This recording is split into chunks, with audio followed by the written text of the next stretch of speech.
안녕하세요. 이제 시작하겠습니다. 이천라과학학원에서 물리 가르치고 있고요, 아이들. 그리고 이제 제가 중등 고1 팀장으로 있고, 아이들 이제 고등학교 입시 관련해가지고, 고등학교 입시라는 게 좀 낯설긴 하지만, 이제 고등학교 전체적으로 어떻게 공부하면 좋을지 방향성이라던가 또는 고등학교 선택, 유형, 이런 것들 소개해드리고 매년 간담회 진행하고 있는데요. 이제 입시가 크게 바뀌어서 이제 교육과정 바뀐 세대의 아이들이다 보니까 좀 관심을 많이 가지고 계시는 부분도 있을 거고, 또 최근에 이제 첫 세대, 이제 중학교 3학년이죠. 지금 현재 중학교 3학년 아이들.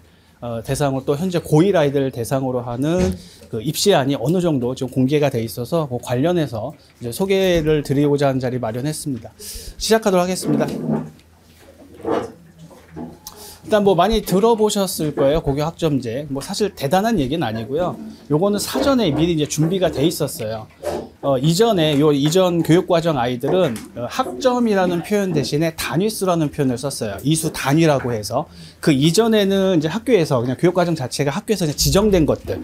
그러니까 본인들이 이제 그 고등학교 올라갔을 때 각 학교마다 가르치는 교과목이 미리 지정이 되어 있는 상태에서, 그러니까 쉽게 말씀드리면 1, 2, 3학년 전체 시간표가 짜여져 있는 상태에서 아이들이 문과냐 이과냐만 이제 설정만 하면 되는 그런 세대에서 요 바뀌기 바로 전이죠. 이제 2015 교육과정에서는 이수 단위라는 표현으로 해서 학점제를 적용하기 위해서 때 시범적으로 운영을 했던 아이들이에요. 어느 정도 이제 교과 선택권을 아이들에게 주고, 그때가 이제 문이과 통폐합 과정을 준비하는 그런 세대였거든요. 그래서 지금 2022년 개정교육과정, 그래서 현재 고1부터는 이제 학점제라고 해서 이수 단위라는 표현에서 학점이라는 표현만으로만 바뀐 거다라고 생각하시면 되고, 그냥 편하게 단위수가 이제 예전에 일주일에 1시간 들으면 그게 1단위라고 얘기하는 거고, 지금 과정에서는 우리 아이들이 일주일에 교과목을 1시간 수업을 한다면 그걸 1학점이라고 보시면 돼요. 그래서 뭐 공통수학일이 일주일에 4시간 편성이 돼 있다 그러면 그게 4학점짜리구나, 이렇게 받아들여 주시면 됩니다. 그래서 아이들이 선택하게끔 본인들이 듣고 싶은 교과목을 본인들 진로에 맞춰서 자기가 이제 취사 선택할 수 있는 거죠. 근데 말이 취사 선택이지 사실은 1학년 때는 거의 선택권이 없어요. 공통적으로 누구나 다 이수해야 되는 기본 과정이 있기 때문에 보통 교과에서 공통 과목에 속하는 과목들은 이미 짜여져 있다. 그러니까 어느 고등학교를 진학을 하든지 간에 1학년 과정 시간표는 거의 비슷하다. 이렇게 이제 생각을 해주시면 되고, 2학년 때부터는 크게 달라집니다. 2학년 때부터는 이제 아이들의 선택에 따라서 또 진로에 따라서 매우 다르게 다양한 시간표, 편제표에 따라 학교별 편제표에 따라서 아주 다양한 시간표가 만들어질 수 있다는 점. 이제 수업을 좀 운영을 하게 되고, 그럼 이전하고 좀 다른 점이 뭐냐라고 이제 하나 마지막이 좀 다른데요. 이전에는 그 아이가 3년 동안 학교를 다니면서 뭐 수학이나 영어 같은 꼭 중요한 기초 교과가 아니라 기타 과목이라고 하더라도 뭐 하다못해 그냥 빵점을 맞아도 졸업하는데 아무 문제가 없어요. 그냥 전체 출석 3분의 2만 하면은 그냥 졸업을 시켜줬거든요. 근데 지금 학점제에 들어와서는 그게 안 돼요. 성취율 40% 미만인 경우에는 이제 미이수라고 해서 만약에 중요한 교과목이다, 필수 교과목이다, 그럼 이수가 안 됐을 경우에 졸업 요건을 만족을 못해서 그래서 졸업이 안 되는 거죠. 그래서 학교에서도 이제 그걸 보완하기 위해서 미이수 학생들을 위해서 이렇게 보충 수업을 해서 학교에서 이거는 해야 돼요. 학교에서 다 보충 수업을 해서 이 아이들을 어떻게든 이수를 만들어내야 되거든요. 그럴 리는 없겠지만 이 미이수 때문에 대학에 불합격하는 사례가 이론적으로는 나올 수는 있어요. 근데 현실적으로는 그런 일은 없을 거다. 저는 이제 그렇게 보고 있고요. 그래서 어쨌든 이제 최근 들어서 작년부터 이제 각 학교별로 고등학교에서 이제 막 공사들을 많이 했어요. 이제 공사를 하는 이유가 여러 가지 이제 그 교실 확보 차원도 있고, 이제 새로운 고교학점제 들어서 새롭게 개설되는 교과목에 대한 준비들, 그 다음에 이제 아이들 시간표가 마치 대학생들 시간표처럼 이제 2학년, 3학년 같은 경우는 특정 요일에 특정 시간대가 자율학습, 개인 자율학습 시간으로 빌 수도 있어요. 자기들 선택 과목에 따라서 어떤 아이는 뭐 금요일날 3교시가 공강이 될 수도 있고, 어떤 아이는 뭐 수요일날 5교시가 공강이 될 수도 있고, 이런 식으로. 그래서 그렇게 공강인 아이들을 따로 모아둘 수 있는 교실 확보 차원에서 이제 학교별로 계속 공사를 지금 진행하고 있거든요. 그래서 어쨌든 이런 미수로 인한 졸업 요건을 만족하지 못하는 경우는 아마 없을 거니까 이 부분은 크게 염려하지 않으셔도 됩니다. 어쨌든 중요한 건 아이들이 진로에 따라서 본인들이 희망하는 교과목을 스스로 선택할 수 있다는 점. 하지만 뒤에 편제표를 막상 보시면 사실 반강제되어 있기는 해요. 어쩔 수 없이 그 교과를 선택할 수 없게끔 그렇게 짜여 있긴 합니다. 그래서 이렇게 이제 변화를 해왔다는 거고요. 이전 2018년부터 2024년도까지는 요 선배들이죠. 아이돌 선배들은 이제 저희가 이수 단위라고 해서 그냥 3분의 2 출석 요건만 만족하면은 점수, 성적에 관계없이 그냥 다 졸업을 시켜줬는데 지금 아이들은 이제 192학점이라는 이수 학점 기준하고 그다음에 학업 성취율이 40% 이상 돼야 된다는 점. 그러니까 40% 미만이면 이제 미수로 떠서 아까도 말씀드렸지만 이런 아이들은 보충 수업을 한다던가 학교에서 별도로 학교쌤들이 관리를 좀 해주셔야 돼요. 그래서 지금 올해 뒤에 제가 올해 1학년들 주요 고등학교들 이제 주요 교과별로 이제 성취도 A 맞은 애들 쭉 A 맞은 비율을 한번 보여드릴 건데 전반적으로 성취도 A 비율이 많이 올라와 있고 또 하나는 그 성취도 E라고 하죠. 성취도 E 미만인 아이들이 거의 없어요. 그러니까 학교쌤들 입장에서도 이거 뜨면 골치 아파질 거예요. 어떻게 대응이 안 되거든요, 사실은. 어떻게든 기준 성취를 40% 이상으로 끌어올리려고 뭐 수행평가를 좀 비율을 늘린다거나 하는 방식으로 학교마다 좀 차이는 있겠지만 이 부분은 뭐 크게 걱정하지 않으셔도 된다. 그렇게 생각하시면 됩니다. 최소 익수 학점은 정해져 있습니다. 뭐냐면 이제 주요 교과목별로, 교과군별로 돼 있는데 이제 우리가 기초교과라고 하는 국영수사과는 기본적으로 8학점. 이게 최소 이수 학점이에요. 그리고 나머지 계열들 해서 이렇게 정해져 있고 요걸 다 이수한 뒤에 나머지 학점들은 본인의 선택에 따라서 아이들 자유롭게 선택이 가능하다 이렇게 보시면 됩니다. 어쨌든 요 정도 그 주요 교과군하고 예체능 계열 쪽에서 최소로 요 정도만 이수하면 되고요. 요 이상은 아이들 취사 선택. 전체가 192학점이고 요거 다 합치면 한 76학점 정도 됩니다. 그러니까 나머지 한 100학점 이상은 아이들 2, 3학년 때. 그리고 대부분의 학교가 요거 다 1학년 때 만족하게 돼 있어요. 보통 교과로 1학년 때 공통으로 다루는 과목들이 국어가 이제 공통 국어가 1학년 1학기 2학기에 4학점씩, 공통 수학 1, 2도 4학점씩, 공통 영어 1, 2도 4학점씩 이렇게 돼 있어요. 그리고 아이들 이제 사회가 이제 통합사회죠. 수능 과목이 통합사회, 통합과학인데 각각 4학점, 4학점 보통 이렇게 편제가 되어 있고요. 과학만 2학점이 더 있는 거는 실험이 들어가서 그래요. 통합과학 탐구 실험 1, 2가 이제 각 학기별로 1학점씩 배치가 돼서 그래서 이제 10학점이 되는 거고요. 나중에 이제 편제표를 보실 때 아직 조금 멀다고 생각하실 수도 있어요. 제가 이제 지난주에 이제 예비 고1 어머님들 간담회를 좀 말씀드렸는데 당장 코앞이잖아요. 예비 고1 같은 경우는 이제 당장 원서를 써야 되는 시기라서 학교별로 이제 편제표도 많이 궁금해 하시고 하는데 이게 2년 뒤가 될 수도 있고 3년 뒤가 될 수도 있겠지만 이 사회랑 과학 같은 경우가 대부분의 학교는 4학점 편제가 돼요. 1학년 때. 하지만 일부 학교는 3학점으로 편제하는 학교들이 있어요. 동산고 같은 경우는 통합사회와 통합과학이 3학점 편제가 돼 있어요. 그러면 1학년 때 통합사회를 해도 6학점밖에 채우지를 못하는 거예요. 필수 이수에서. 과학도 마찬가지로 통합과학도 6학점. 그러면 실험까지 해도 8학점이니까 2학점씩 모자라거든요. 이 얘기는 아이들이 2학년, 3학년 과정에서 사탐 쪽으로, 그러니까 인문계열 쪽으로 잡은 아이 진로를 잡았다 하더라도 과탐 영역에 하나는 꼭 반드시 들으란 얘기고요. 마찬가지로 과탐 쪽으로, 이과 쪽으로 진로를 잡더라도 사회 영역에 과목 하나는 지정해서 들으란 얘기거든요. 그런 것만 이제 신경을 써주시면 됩니다. 근데 거의 없어요, 사실은 일반고는. 그냥 1학년 때 듣는 교과만으로 다 끝나게 돼 있어요, 대부분이. 이제 바뀐 입시에서는 이렇게 이제 대학에 제공을 합니다. 제일 큰 변화가 사실 등급 변화죠. 등급 변화. 그리고 현재는 이제 9등급, 내신을 이제 9등급 평가를 했었는데 5등급 평가로 된다는 점, 그 다음에 이제 중요한 게 표준 편차가 삭제된다는 점. 사실은 이제 과목 평균과 원점수, 그 다음에 이제 수강자 수, 그리고 표준 편차를 알면 실제 저희가 환산해가지고 지점수라고 해서 찾을 수가 있어요. 아이들 실제 위치를. 그러니까 똑같은 1등급이다, 똑같은 A라고 하더라도 상대적인 백분위를 따져볼 수가 있거든요. 뭐 대학에서 그런 것들을 많이 활용을 했었는데, 표준 편차가 사라지면 상대적으로 그런 걸 찾기 어려워요. 그리고 이제 5등급으로 변화되면서 이제 작년부터 계속 나왔던 얘기가 이게 9등급제에서 4%가 1등급이었는데 이게 5등급제에서는 10%가 1등급이니까 어쨌든 표면적으로는 1등급 아이들이 늘어나잖아요. 그래서 올 1등급을 찍는 아이들이 굉장히 많을 것이다.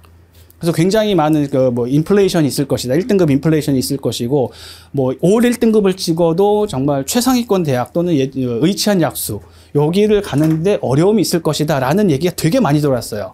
작년에도 저는 그거 아닐 거다라고 말씀을 드렸고 그럴 수가 없다. 왜냐하면 요 아이들 현재 선배들 같은 경우는 일반 선택 교과까지만 이게 등급 평가를 받고 저희가 이제 과탐 기준으로 말씀드리면 물투와 투, 지투와 같은 진로, 심화 교과는 전부 성취 평가만 받았거든요. 근데 이제 우리 아이들부터는 그런 교과들도 전부 상대 평가예요. 등급 평가로. 즉 대학 입장에서 보면은 볼 수 있는 과목 수가 늘어난 거예요. 굉장히 많이 늘어났거든요. 그러니까 내신의 변별력이 그렇게 많이 떨어지진 않을 것이다. 또 하나는 5월 1등급을 찍는 게 생각보다 굉장히 어렵잖아요. 그러니까 표면적으로 4% 1등급에서도 5월 1자리가 가끔 나오거든요. 나오는데 그러면 10%로 구간이 늘어나시 더 많이 나오지 않을까 했는데 실제로 올해 1학기 결과를 보면 그렇게 많지 않아요. 오히려 줄었어요. 왜냐면 아이들 입장에선 학습 부담이 늘어난 것도 있고, 1학년, 아직은 1학년 자료긴 하지만 2학년 때부터는 아이들 선택에 따라서 이제 과목도 막 갈리게 되고 인원도 줄어요. 1학년은 전체가 다 똑같은 걸 보기 때문에 모집단이 좀 크지만 2, 3학년부터는 계속 갈수록 줄어들 거거든요, 인원이. 그러면 앞으로 5월 1등급을 찍는 아이들은 더 많이 줄어들 것이다. 이제 그렇게 이제 보고 있거든요. 그래서, 전체적으로 이렇게 이제 대학에서 이제 뭐 대학에 제공하는 자료들은 이렇게 되어 있고요. 제가 이제 오늘 프린트 하나 두른 게 있는데, 그게 보통 교과 편제표라는 거예요, 아이들이. 그거는 일반적으로 그냥 다 일반 고등학교에서 다 하는 것들이고요. 거기서 이제 전문 교과로 포함되는 이제 뭐 전문자가 들어간다던가 또는 심화라고 하는 과목들 또는 고급이라고 하는 것들.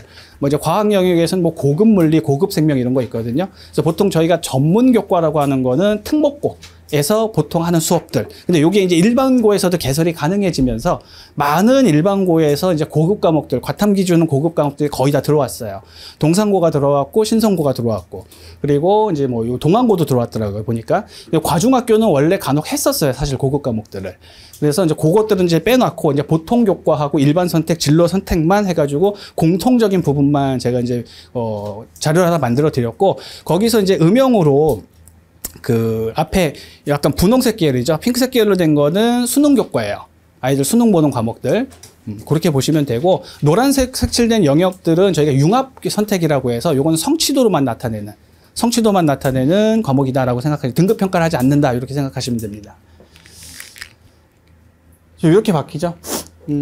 지금 10% 1등급 고1 아이들은 2, 3학년들은 4% 1등급이니까 이렇게 단순 수치 환산했을 때 보면은 2등급이 5등급제에서는 34%까지가 2등급으로 이제 등급이 나올 거예요. 요 2등급 인원이 34%면은 기존에 이게 3.5등급 정도까지 이제 포함을 하는 거죠.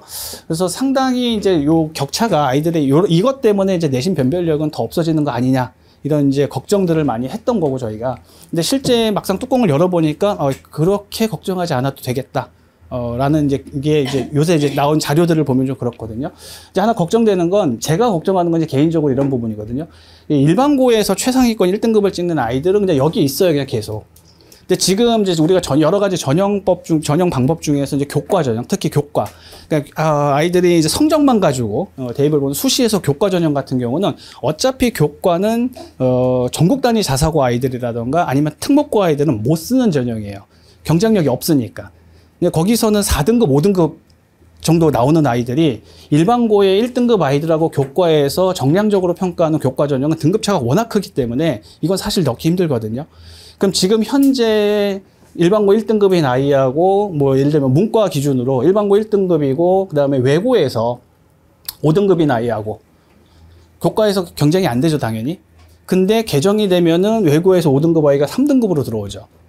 일반고 1등급에는 그 자리에 그대로 있는데, 이제 특목고 전국 단위 자사고라든가 특목고에서 기존에 4, 5등급에 있던 애들이 2, 3등급으로 편입이 된다는 거죠. 그럼 등급차가 확 줄어드니까. 이게 이제 제가 하나 걱정되는 부분이긴 하거든요. 네, 특목에서도 어느 정도 뭐 3등급까지는 아니더라도 그래도 2등급 선에 있는 아이들은 이제 교과도 한번 써볼 만하지 않을까라는 생각이 들 정도로, 어쨌든 처음에 이제 개정됐을 때도 이러면 자사 특목이 좀 유리한 부분은 분명히 있다. 라고 이제 작년에도 제가 말씀을 드렸던 게 그런 부분 때문인데, 등급 격차가 좀 뭐 세밀해졌다는 거거든요. 그래서 아이들의 세특이 무엇보다도 중요해지게 될 거고요. 이게 실제 올해 1학기 결과거든요. 이제 부산교육청에서 이제 부산 시내에 있는 아이들 전수조사를 한번 한 건데, 1학년 아이들 전체를 실제로 5월 1등급을 찍은 애들이 2% 정도밖에 안 나왔어요. 저희가 이제 보통 예상한 것들은 그 기존 대비 구간이 확대됐으니 그래도 한 5에서 6% 정도 아이들이 올일이 나오지 않을까 했는데 실제 한 2%밖에 안 나왔어요. 그래서 부산은 워낙에 이제 교육열이 높은 도시다 보니까 이게 다른 도시들보다 조금 높은 비율이라고 하더라고요.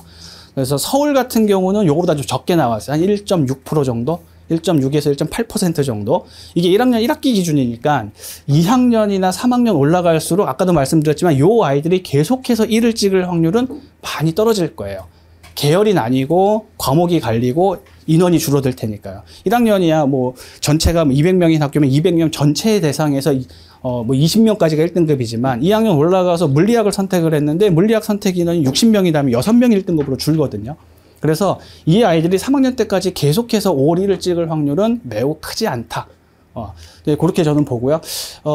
인서울 기준으로 말씀드리면 상위 15개 대학들이 모집 정원이 2026학년도가 아마 4만 6천 명 정도 되는 걸로 알고 있어요.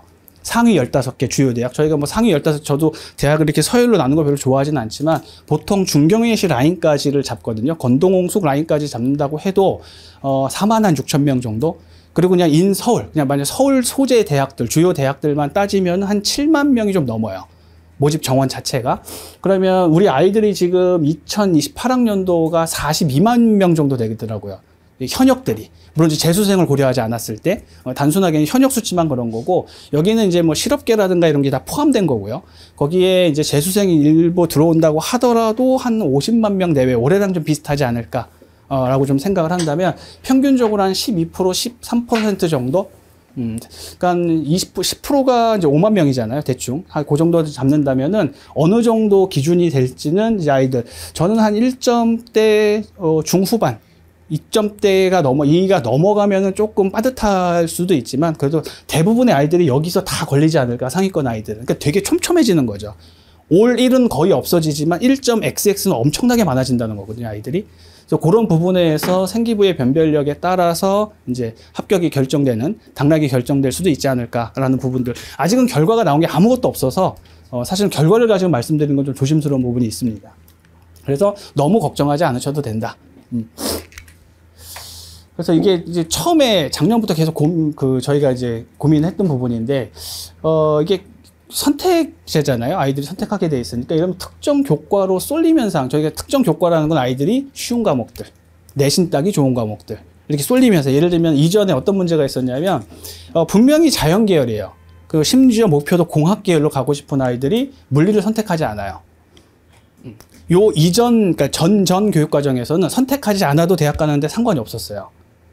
물리학을 듣지 않고 이수하지 않고 이수 기록이 없는 상태에서 대학을 진학하는데 크게 문제가 없었는데, 요 지금 바로 얘네들 선배들부터는 이제 안 들으면 불이익을 받아요.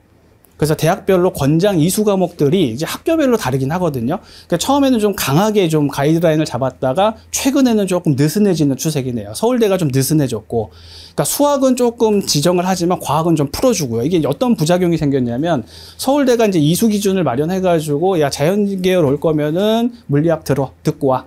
그리고 투 과목을 2개, 3개 이상 들으면 가산점 줄게. 이런 식으로 가이드를 잡았더니 모든 학교 편제표가 거기에 맞춰서 짜여지는 거예요. 그러면 기본적으로 아이들한테 선택권을 준다는 취지 자체가 훼손되거든요. 반강제돼 있으니까. 그러다 보니까 요걸 좀 서울대는 좀 완화하는 추세이고, 근데 또 반대로 경희대는 조금 더 디테일하게 좀 짜놨어요. 그래서 저희가 학원 블로그라든가 자료에 오늘 제가 드릴까 하다가 너무 이게 양이 많아가지고 가장 잘 나온 자료가 2028 권장 과목, 이수 권장 과목 가이드 제일 잘 나온 게 숙명여대 자료거든요.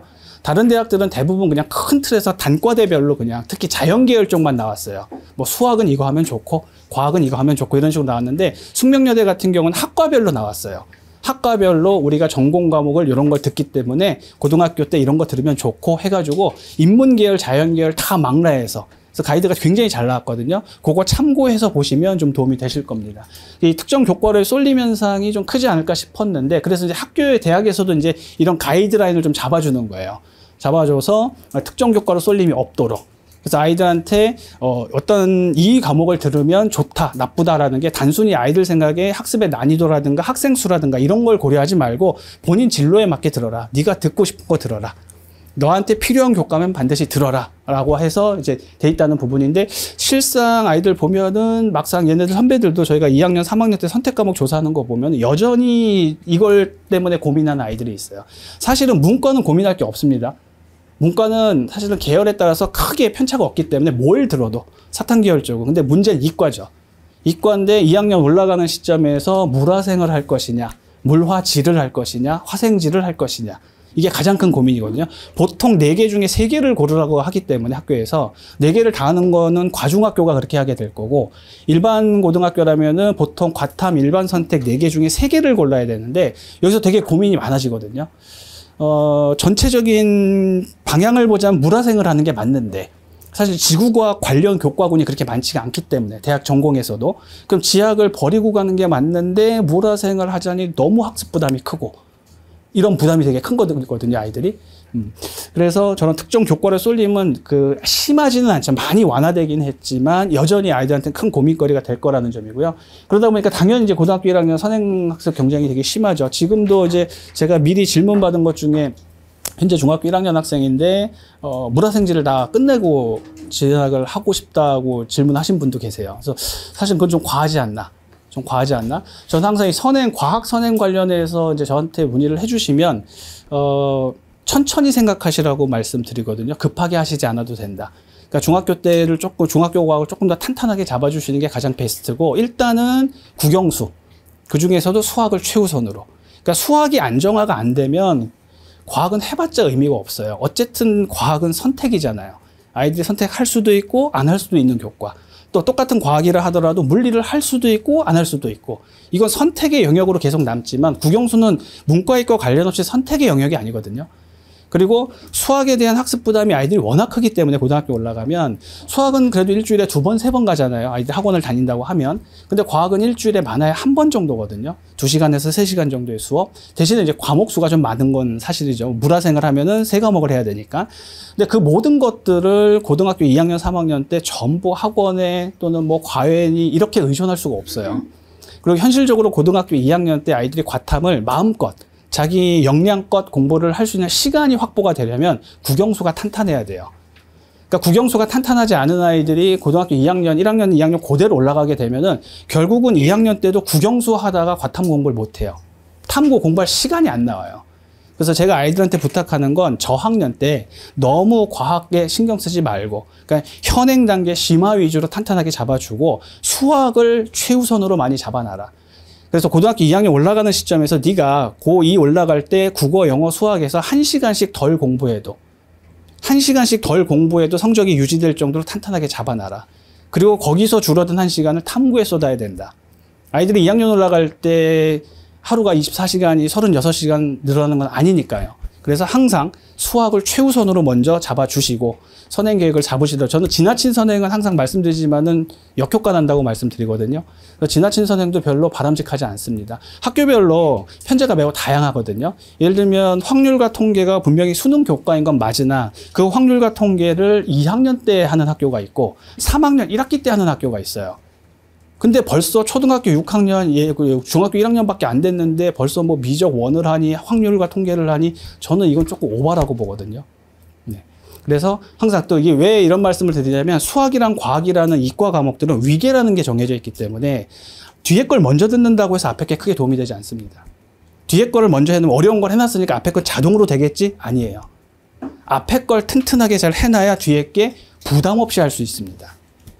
흐지부지 될 수 있거든요. 그래서 항상 선행을 계획을 짜실 때는 수학을 포커스를 제일 먼저 최우선으로 잡으시라라고 말씀을 드립니다. 굉장히 심해졌어요. 되게 심해져서 주변에서 이렇게 듣는 얘기들이 있는데 정말 기가 막힐 정도로 너무 이제 막 공포심을 조장하게끔 해놔가지고 좀 그렇습니다. 무늬만 선택과 아까 말씀드린 거 계열이 정해져 있어요. 사실은 문과, 이과, 융합형이라고 말로만 떠들지 내부적으로 들여다보면 자연계열에서 요구하는 것들은 수학과 과학이고 인문계열 쪽은 또 수학이에요. 영어, 수학. 그러다 보니까 아이들한테는 그냥 선택권을 준 것처럼 보이지만 막상 내가 선택할 것들은 이미 정해져 있는 경우가 되게 많고, 또 더군다나 과학 중점학교로 아이가 진로를 잡고 진학을 하게 되면 과중은 그냥 거의 다 세팅이 돼 있어요. 시간표가. 실제로 본인이 선택할 수 있는 교과 몫은 그렇게 많지 않습니다. 일반 선택 4개 무조건 다 해야 되고 진로 선택은 최소 6개 이수니까 거기선 좀 조합이 다양해질 수 있긴 하지만 기본적으로 지금 체제랑 큰 차이는 없어요. 그래서 무늬만 이제 선택권이 있다고 보시면 되고, 단 변수는 이제 그 자유전공이 좀 늘어난다는 거. 자유전공 인원이 아마 계속 확대될 예정인데 아마 정부 방침은 제가 알기로 30%까지 늘리라는 게 방침인 것 같아요. 계열에 관계없이 뽑아라. 자유전공. 그러니까 최종 진로를 대학 가서 결정하게끔.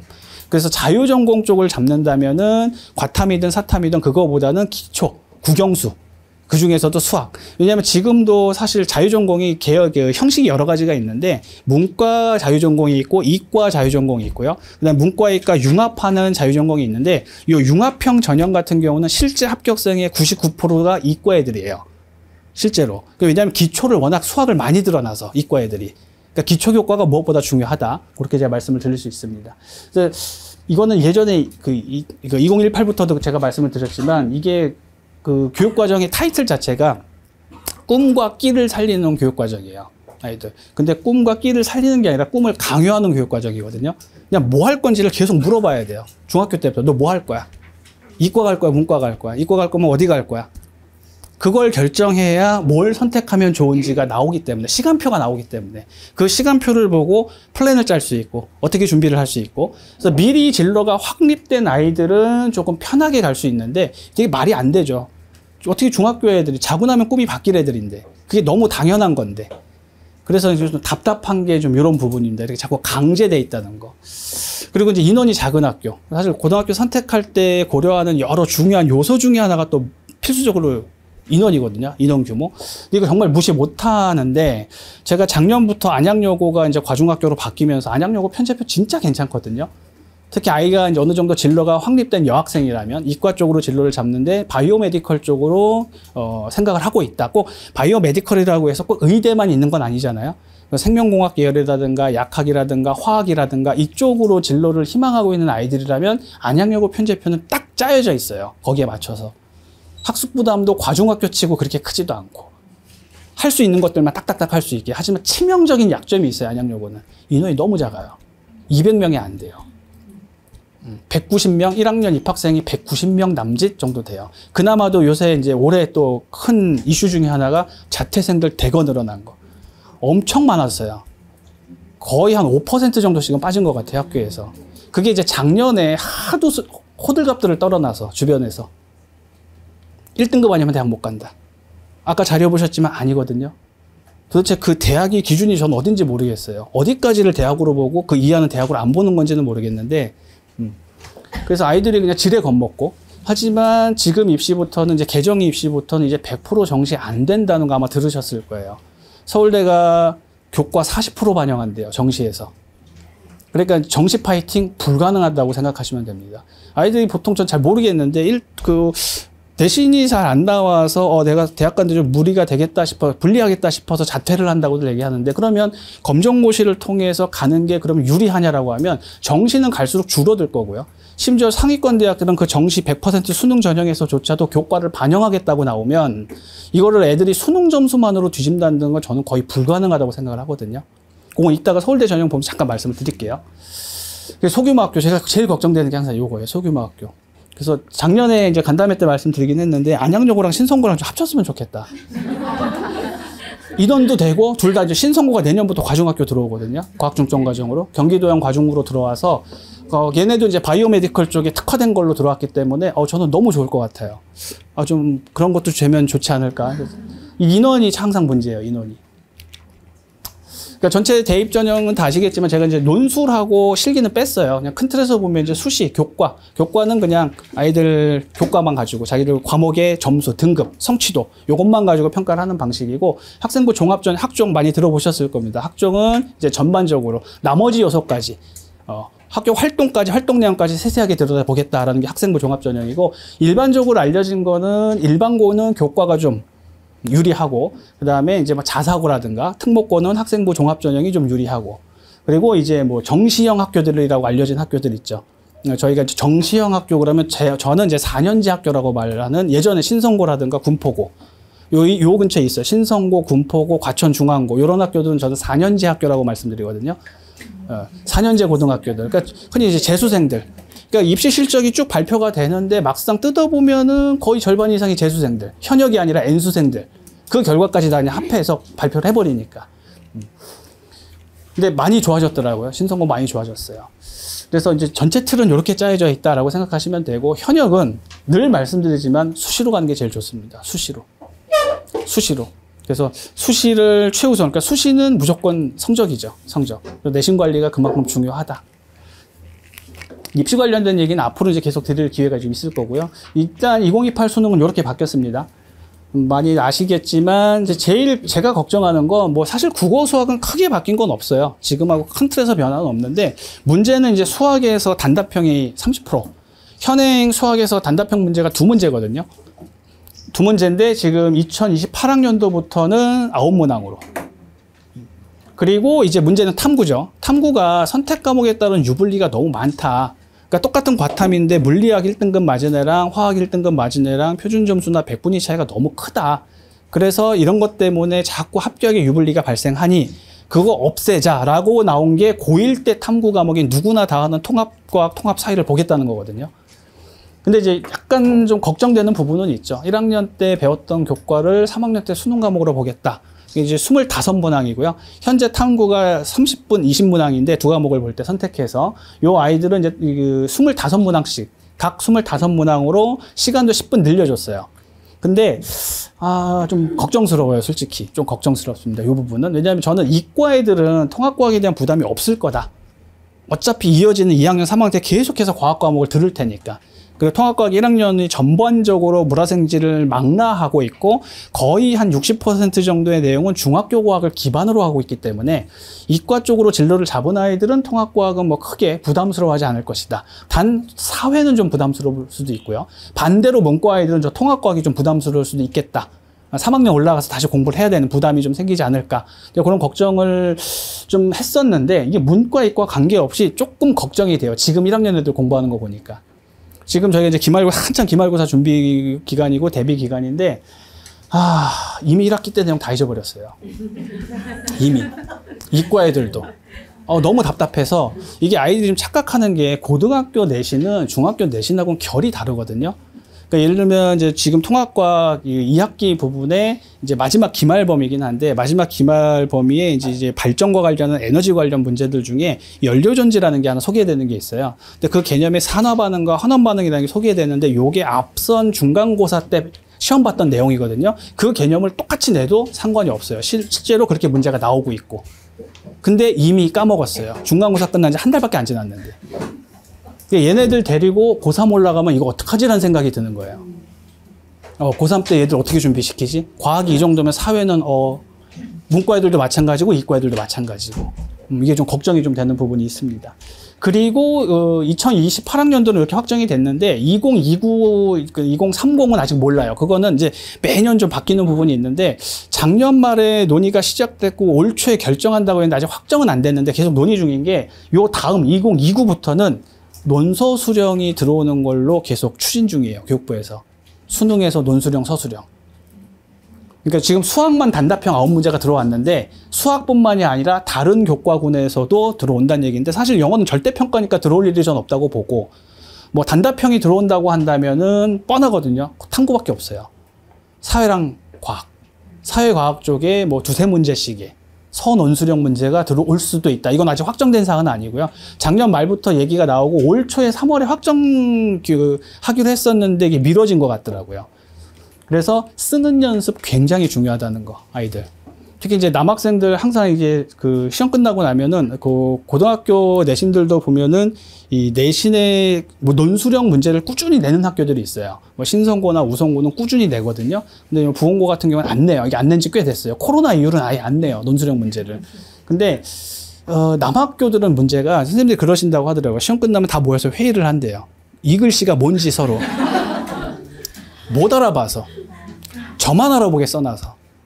그러니까 쓰는 연습, 그러니까 악필이건 이게 중요한 게 아니라 또박또박 쓰는 연습. 이것도 못지않게 굉장히 중요하다는 거. 그리고 앞으로 우리 아이들 고등학교 올라가는 학년부터는 이런 서논수령이 더 확대될 거니까요. 자, 그래서 이제 이렇게 전체 틀에서 내신 변별력이 약화됐다고는 하지만 전체적으로 약해진 건 맞죠. 이건 등급 구간이 이제 여기서 약화됐다는 거는 1.xx 동점자가 워낙 많아진다는 거거든요. 하지만 이것도 이제 보완할 수 있는 부분은 충분히 있습니다. 교육과정 편성형 제가 이제 주목하는 거는 요 평가 방법 추가 제공. 이게 쉽게 얘기해서 안양외고에서 우리 학교에서 수행 평가를 이 내용으로 보았어요. 라는 자료를 대학에 제공할 수 있다는 거거든요. 그러니까 똑같은 성취도 A에 똑같은 등급인데 뭐 어떤 학교는 뭐 영어 글쓰기 뭐 단순히 시험이죠. 그냥 단순히 시험. 그렇게 객관식으로 지필고사 형식으로 수행평가를 본 학교와 또 영어 말하기 토론대회를 수행평가로 본 학교는 질이 다르죠. 수행평가의 질이 다른 거거든요. 이런 평가 자료를 대학에 제공할 수 있다라는 점이면 이러면 무조건 프로그램 많고 자사특목 유리할 수밖에 없어요. 일반고보다는. 근데 요거는 이제 좀 봐야 됩니다. 사실 아직 결과도 안 나왔고 이제 아이들 2학년 올라가서 이제 어떤 활동을 하고 그게 실제로 자료 제공이 되는지 여부도 확인을 해봐야 되는 거라서 뭐 공동교육과정이나 이런 거 이제 나중에 아마 예비 고1 단계에서 제가 이제 말씀드릴 수 있을 겁니다. 우리 학교에서 개설되지 않는 교과들이 있어요. 나 이거 뭐 하고 싶은데 학교에서 개설이 안 돼요. 어떻게 해요? 공동교육과정. 학교별로 2학교, 3학교 뭉쳐가지고 같이 운영하는 것들도 있고 또는 그것도 없어 그러면 온라인 교육과정. 하지만 최우선은 학교에서 편제된 일반 선택 과목을 최우선으로 하셔야 됩니다. 그러니까 괜히 이름만 그럴듯한 거 듣는다고 아이들한테 크게 도움이 되지 않아요. 뭐 고급자 들어가는 거 들으면 좋겠지라고 하는데 앞에 이전 교과들이 먼저 이수가 되지 않은 상태에서는 도움이 전혀 안 됩니다. 오히려 수학이랑 과학, 특히 과학 교과에서는 위계를 지키지 않은 이수는 불이익이에요. 그냥 인정을 하지 않아요. 예를 들면 물리학을 선행하지 않은 아이들이 뒤에 이어서 역학과 에너지라든가 전자기와 양자, 고급 물리를 들을 수 없습니다. 그래서 특히 수학과학이 위계가 정해져 있기 때문에 그런 부분을 좀 신경을 좀 써주셔야 돼요. 또 수능이지만 사실은 이게 절대평가로 들어왔어야 되는 게 못 바뀐 거예요. 절대평가로. 그러니까 수능을 절대평가로 하는 게 적어도 수학이랑 국어는 그렇다 치더라도 통합과학, 통합사회를 집어넣었으면 그거 절대평가로 줘야 되거든요. 그래야 아이들 학습 부담이 덜한데 이게 이제 상대평가. 내신은 5등급 평가지만 수능은 9등급으로 평가되거든요. 그래서 저게 또 어떻게 바뀔지 앞으로 매년 조금씩 수정은 조금 되긴 할 건데 2032학년도부터는 수능 전체 성취평가만 한다고 하더라고요.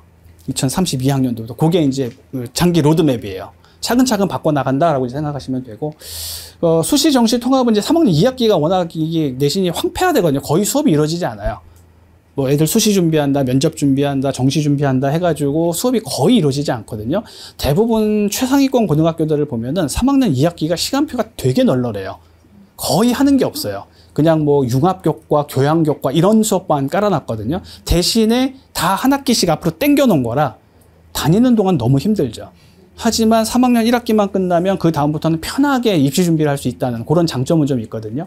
근데 그러다 보니까 3학년 2학기가 제대로 작동을 안 하니까 아예 수시가 3학년 1학기 성적만 반영을 하니까 이런 일이 벌어지는 거다. 그러니까 수시를 3학년 2학기 것까지 포함을 하자. 그러면 수시하고 정시 일정을 하나로 합치자라는 논의가 지금 논의 중이라는 겁니다. 28학년도까지는 아마 적용이 안 될 것 같은데 29나 30학년도에는 적용이 될 수도 있어요. 이런 방안들이. 그래서 이제 저희 예상이었어요. 작년에 제가 말씀드릴 때 교과 중심은 많이 축소되지 않을까. 교과 전형은 워낙에 동점자가 많아질 거고 또 이제 흔히 내신 성적 부풀리기라고 하죠. 이런 게 좀 많아지지 않을까. 그냥 교과 중심이 축소되는 거는 이게 뭐라 그럴까요? 좀 애매한 부분이긴 한데 서울대 같은 경우는 원래도 사실은 학종으로만 뽑는 학교기는 하지만 이 교과라고 하는 게 정시에서도 이제 오히려 들어오고. 서울대 얘기는 그냥 되게 간단하거든요. 괜찮아. 아무거나 들어도 돼. 우리가 알아서 판단해 줄게. 그 서울대는 오히려 수능 최저를 없애버렸어요. 저는 수능 최저를 강화할 거라고 생각을 했는데 내신의 변별력이 약해졌기 때문에 하지만 아예 없애버렸어요. 그 서울대 입장은 우리는 학생부 볼 게 너무 많아져서 좋아. 이렇게 바뀐 거예요. 특히 과탐 같은 경우는 기존의 선배들이 2과목 교과가 성취평가로 ABC로만 평가를 받았던 것들이 이제는 전부 상대평가로 등급으로 나오니까 오히려 평가할 수 있는 과목 수가 늘어났다고 보는 거거든요. 그래서 상위권 대학들이 오히려 우리 학생부 볼 게 많아져서 괜찮으니까 수능 최저가 오히려 완화되고, 근데 일부 전형에서는 또 수능 최저가 또 적용되는, 이게 학교마다 모두 다르다는 거. 일단 서울대는 수능 최저가 일반 직윤에서는 없애버렸어요. 논술은 아마 저는 계속 확대될 거라고 봐요. 논술 전형은. 논술 전형은 조금 확대되지 않을까, 대학에서. 또 논술이 아니라도 면접. 서울대가 대신에 면접을 부활시켰거든요. 면접이 엄청나게 강해졌어요. 면접이 30%, 40%, 50% 이렇게. 이게 면접이, 그러니까, 교과를 빙자한, 교과인 것 같으면서도 아닌 것 같으면서. 그러니까 서울대는 뻔하거든요. 다 잘하는 애들 뽑겠다는 거예요. 다 잘하는 애들 뽑겠다. 은미체도 다 잘해야 돼요. 서울대는. 다 본다는 거거든요. 좀 이게 작년에 이제 이렇게 바뀌지 않을까라고 이제 말씀을 드렸던 부분이긴 한데 뭐 맞는 부분도 있고 틀린 이제 학생부 종합 전형이 늘어나는 건 맞는 것 같아요. 어차피 정시는 줄어들고 있습니다. 정시는 계속 줄어들 것 같고 이게 줄이려고 대학들이 노력을 하고 있어요. 그래서 서울대도 정시의 교과를 반영, 아까 말씀드렸죠. 정시인데 100% 수능이 아니라 40% 교과를 반영하겠다. 그리고 경희대도 10% 반영하겠다. 근데 그 10%가 저는 크게 영향을 줄까? 그건 잘 모르겠어요, 사실은. 뚜껑을 열어봐야 되는 부분도 있고, 또 가산점의 여부라든가 이런 것도 또 봐야 될 부분이 있어서 세부적인 거는 일단은 2028 결과가 나와야 그때 어느 정도 방향성이 나오지 않을까 싶습니다.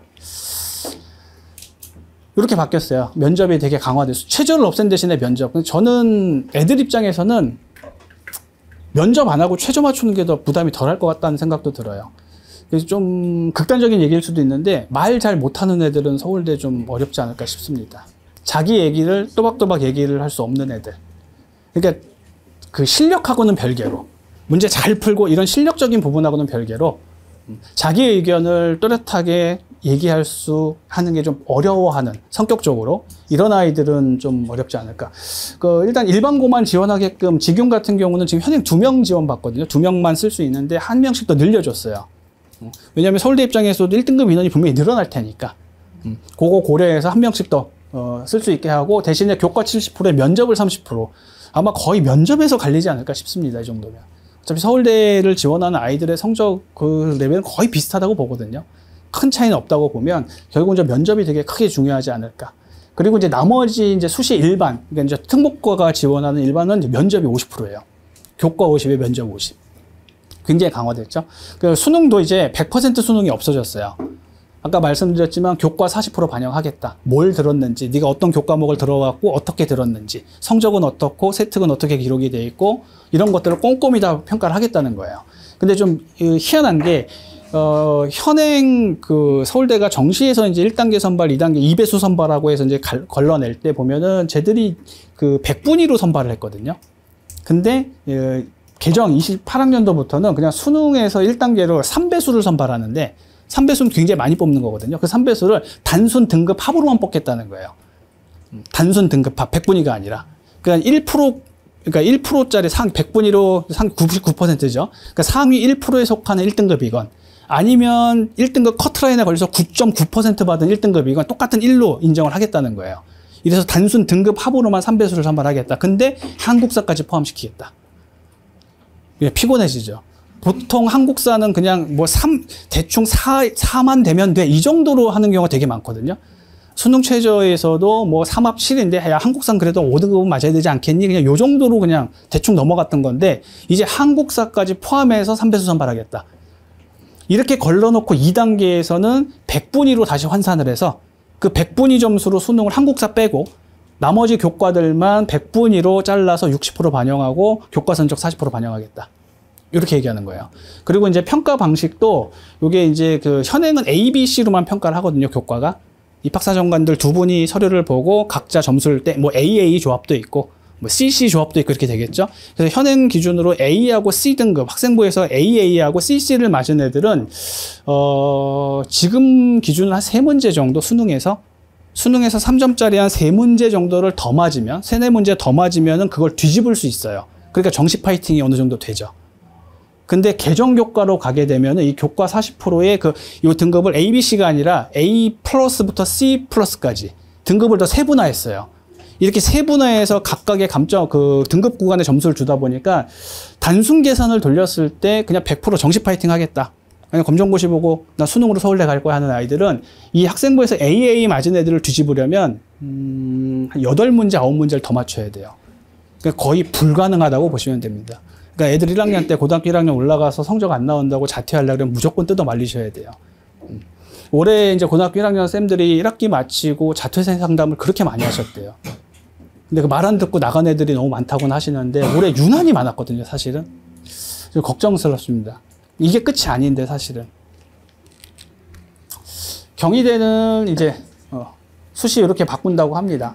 그래서 경희대는 조금 특이한 게 직윤에서는 이 탐구 진로 영역 같은 경우는 탐구 진로 영역은 아까 제가 말씀드린 물리 이어지는 역학과 에너지, 전자계왕조 이런 교과들이에요. 일반 스택 이후에 이어지는 그러니까 진로 교과군들인데 요 탐구 영역에 속하는 과탐, 사탐의 진로 영역은 성취도만 반영하겠다.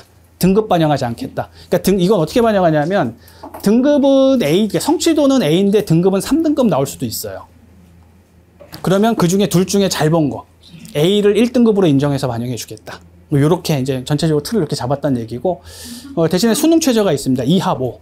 두 과목 합쳐서 5등급 안에 들면 되는 거고 그리고 통과 통사 같은 경우는 둘 중에 잘 본 거 하나.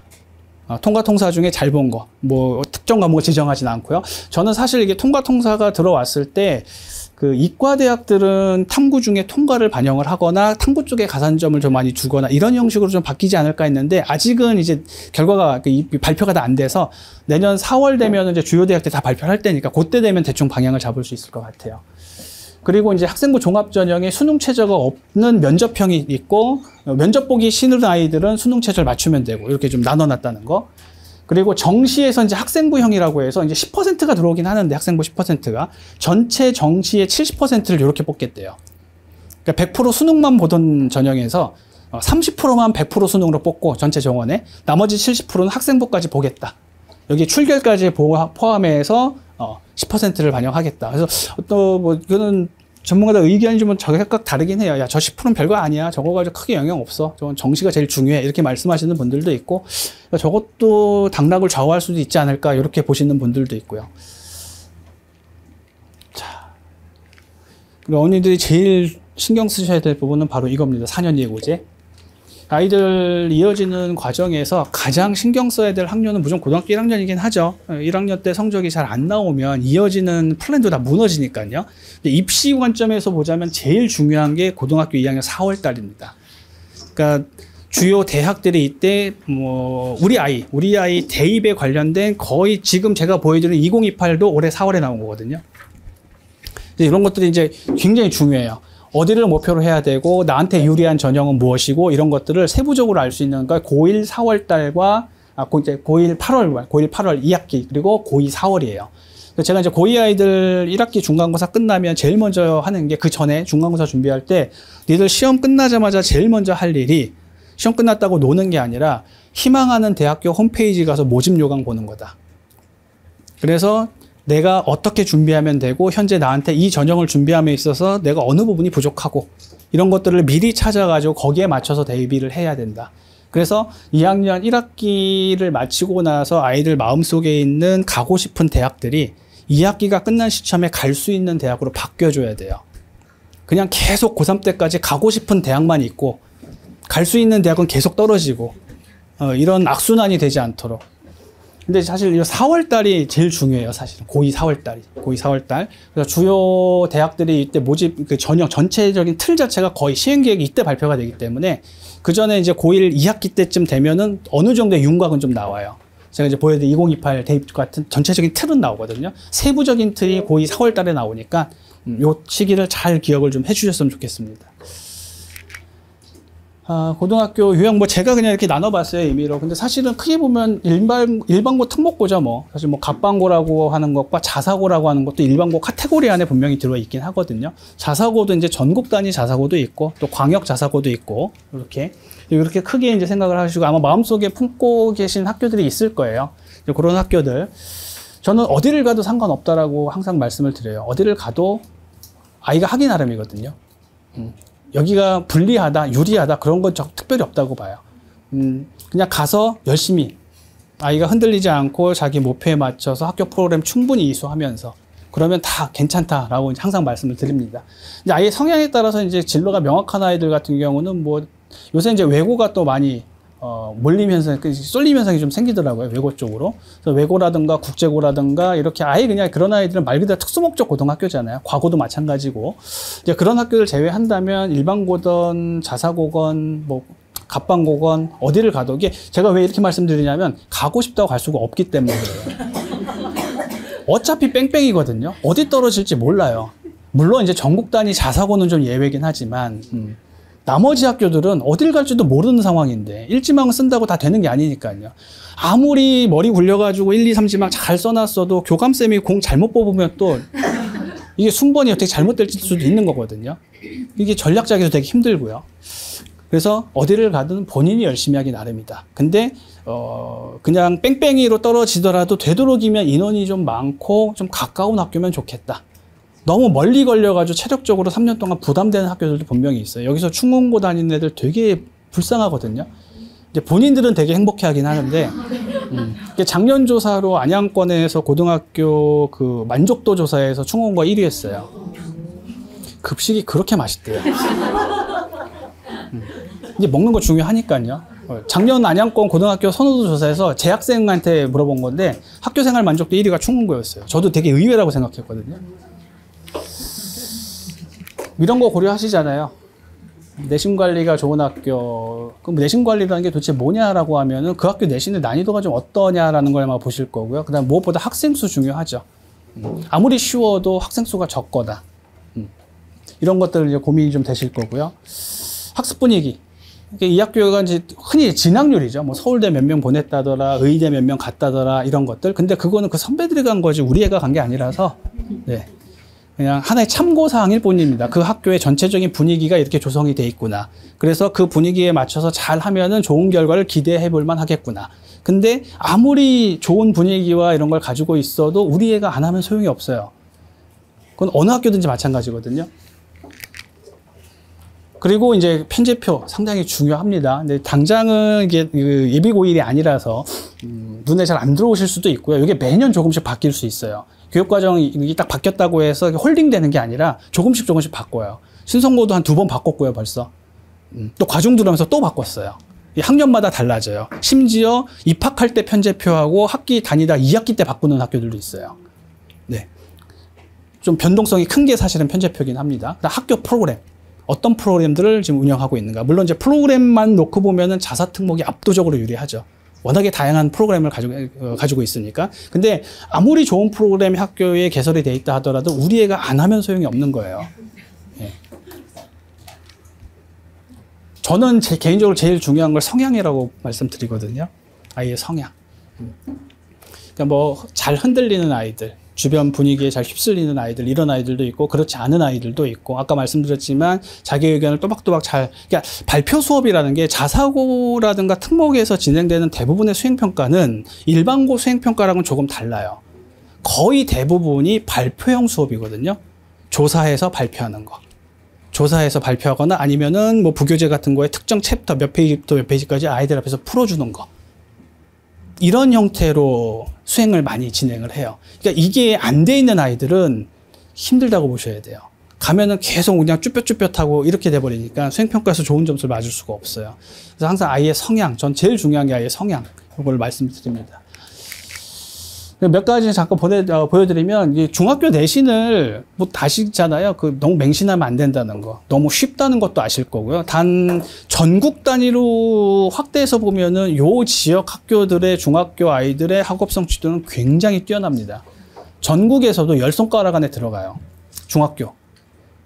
작년인가 제가 자료 봤을 때 평촌, 과천, 의왕, 평촌, 안양, 군포 여기 학군에서 전국 50개 중학교 중에 12개 학교가 여기에 다 들어 있었어요. 그러니까 거기서 뽑은 거는 이제 뭐 전국의 외대부고라든가 전국 단위 자사고, 과고영재고 많이 가는 학교들 중심으로 뽑긴 한 건데 그만큼 중학교 학군은 여기 굉장히 탄탄하거든요. 아이들 되게 잘하는 애들 되게 많아요. 근데 요 아이들이 다 전국으로 빠져나가다 보니까 고등학교 학군이 황폐화돼서 얘들이 그냥 여기 머물렀으면 좋겠는데 전부 다른 데로 흩어져 버리는 바람에 일단 중학교 내신은 많이 봐야 3단원 정도 볼 거예요. 과학 기준으로는 2단원 정도가 보통이고요. 설사 3단원을 본다 하더라도 수행평가로 진행했던 부분은 제외해요. 그 부분 안 봐요.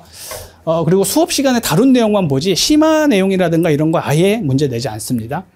기본 개념 위주로만 보고 그냥 교과서 또는 자습서에 있는 문제 또는 공식 암기하면 그냥 답이 나와요. 그러니까 쉽게 말씀드리면 벼락치기로 다 되죠. 벼락치기로. 아마 대부분 이렇게 공부해요, 아이들이.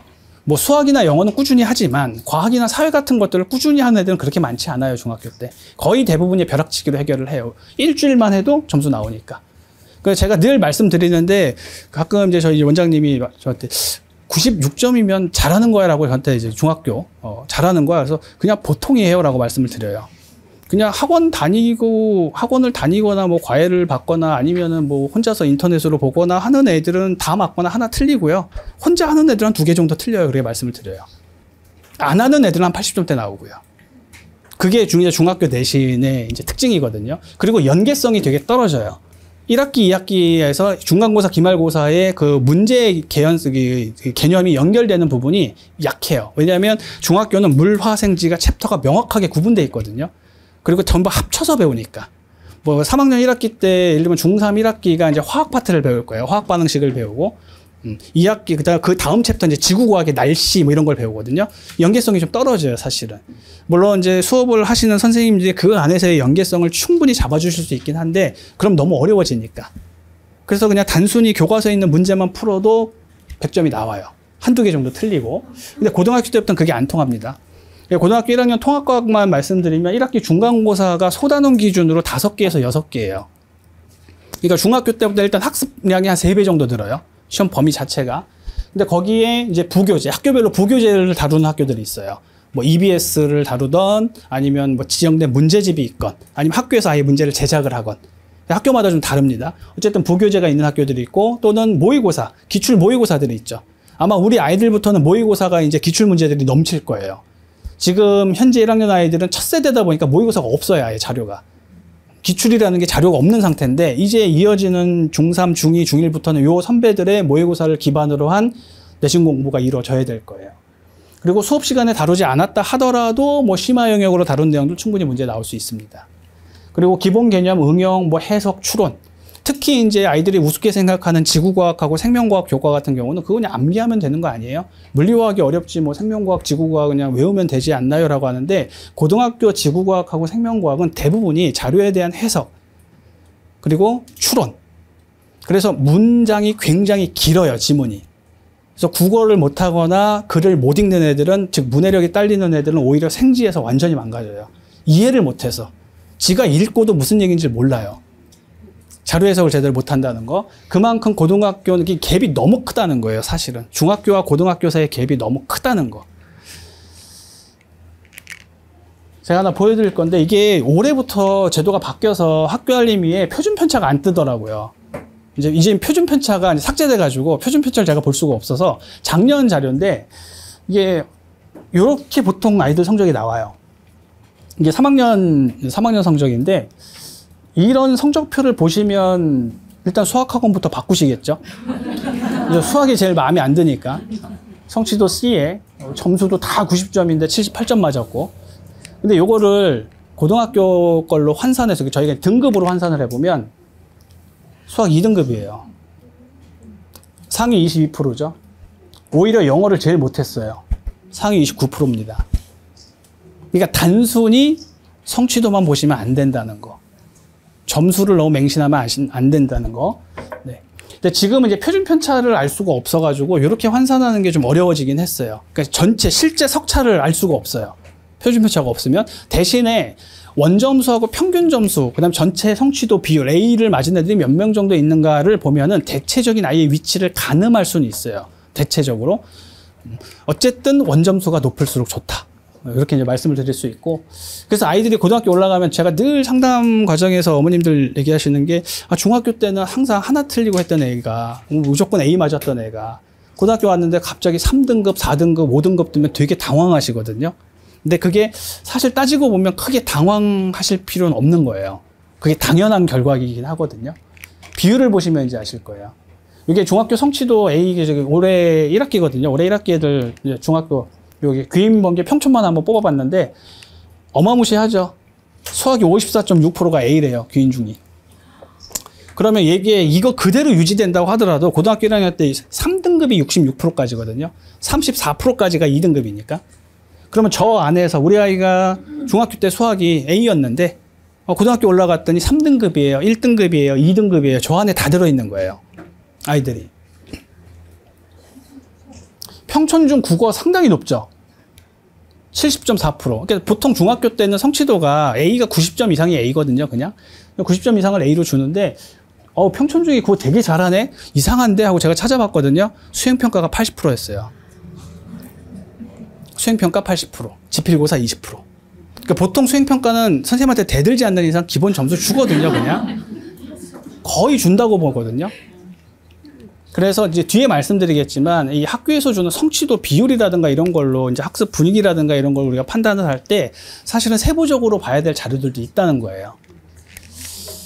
그래서 이제 고등학교 성적 잠깐 보여드리면 올해 1학기거든요.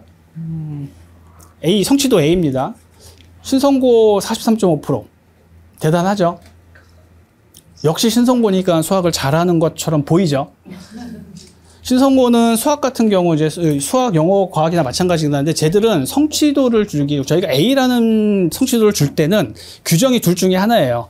고정분할이라고 해서 저희가 알고 있는 90점 이상 A, 80점 이상 B 이렇게 주는 게 고정 방식이고, 추정분할이라고 해서 학교쌤들이 회의에서 야, 우리는 난이도가 좀 높은 학교니까 90점 이상으로 A를 하면은 너무 무리야.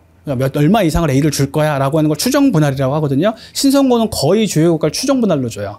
제가 저 괄호에 쓴 건 평균이 아니라 저게 A 등급 컷 점수예요. 77점 이상이 A라는 거예요. 그러니까 저 신성고 같은 경우는 저 안에 성취도는 A지만은 3등급인 아이가 있겠죠. 34%까지가 2등급. 제가 왜 자꾸 34% 2등급을 강조드리냐면 2.0까지를 저는 인서울의 마지노선으로 봐요. 아이들. 비율상으로 봤을 때 2.0. 1.0이 아니라 2.0도 괜찮다. 2점대 극초반까지도 괜찮다. 저는 그렇게 보고 있습니다. 영어는 79점 이상이 A고요. 그러니까 이제 다른 학교들은 다 고정분할이에요. 부흥고도 고정분할. 그러니까 부흥고 같은 경우는 A가 이제 다 2등급 안에 들어있겠죠. 28%밖에 안 되니까. 평천고가 좀 낮죠. 평천고가 낮은데 물어보니까 수학이 좀 어렵다고 하더라고요. 수학이 조금 어려웠다라고 하더라고요. 이것도 이제 매년 조정이 되긴 하지만, 그래서 이제 저희가 성취도를 볼 때 단순히 그냥 이 학교가 와, A가 되게 많이 나왔네, 공부 되게 잘하네 이렇게만 보시면 안 된다는 거예요. 이게 평가를 어떻게 했는지도 되게 중요한 거거든요. 지필의 난이도를 떠나서. 그리고 이제 좀 다른 학교인데 눈에 띄는 학교가 하나 있어서요. 안영예고 대박이죠. 80.9%. 이런 건 저는 이거 신뢰할 수가 없거든요. 이런 거. 그래서 뒤져봤더니 수학 수행 80%였어요. 그러니까 이제 수행을 어느 정도 반영 비율을 높일 수밖에 없는 이유 중에 하나가 아까 말씀드린 미의수 때문에 그래요. 이거 애들 미의수 뜨면 학교에서 다 책임져 줘야 되거든요. 주요 교과에서 미의수 뜨면 큰일 나니까. 그래서 다 보셔야 된다. 대부분의 학교는 고정분할로 많이 줘요. 고정분할로. 보통 지필과 수행의 이 배분도 중학교는 5대5로 많이 가고요. 5대5로 많이 가고, 고등학교들은 거의 대부분 제가 작년에 내고 올해도 마찬가지인데 거의 6대4가 많아요. 지필 60%에 수행 40%. 근데 갑자기 이렇게 튀는 거는 제가 찾아보거든요. 이렇게 튀면 이게 좀 이상한데? 이렇게 나올 수가 없는데 해서 찾아보면은 거의 추정분할이거나 수행 비중이 압도적으로 높거나 그래요.